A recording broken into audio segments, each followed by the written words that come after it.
айтышы мүмкүн бул Иса пайгамбардын атасы жок го дейт. Туурабы? Туура. Мария энебиз апасы бар. Иса пайгамбардын апасы бар. Атасы жок болду.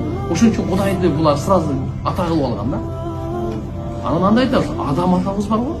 Ошонун атасы дагы жок эле, апасы дагы жок эле. Түшүнөсүңөрбү? Ошол Иса пайгамбарга караганда акылдуураак да. Ошон үчүн иншалла бул Алла ушул жерден адашкан. Баптисттер түшүндүңүз да? Yo, em kadrolardan maksat benim. Otobüsün tadına kadar capcaş baldan. Tadına kadar capcaş kıstak. Utu baptistke ketkenin karabayın makmaktar. Ошогочу бизден күнөө. Кимден күнөө? Биз дават кылмадык. Алар биринчи келип дават кылып биздикин алып кетти.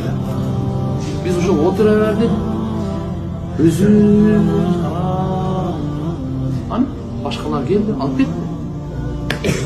Азыр дагы Кыргызстанга убагында дават келип калгандачы шүгүр кылышыбыз керек. Кыргызстанды Кудай сактасын, жарым батыс болуп кетет. Дагы аз келип алып атат, Пакистандан айрана, не анчадан алхамдулилля ушу көчөдө мастардын баардыгы баягы бересизби? Эмне деп отурам ал?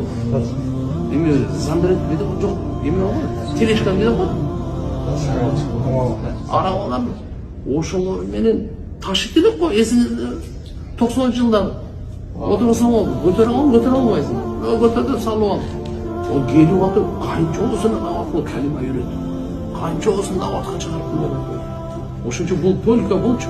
Башка бул өкмөттүн күчү менен, акча менен маселе чечилбейт. Коркутуу менен атып салам деп, атсаң ата бер дейт. Мен баптист болуп өлөм дейт. Ал менен чечилбейт. Только пайгамбарыбыздын мээнети дават.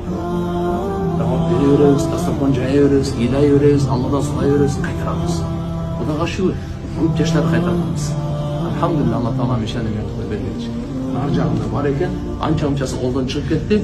Бирок азыр дагы кеч эмес, биз азыр ушу элдин баардык жаштарына дават кыла берсек, мындай болот. Амин, Роббана. Алла Таала ушу баардык имансыз экен кылсын, адашкандарды ушу батыс болуп кеткендердин баардыгына Алла иман берип, туура жолго алып кетсин.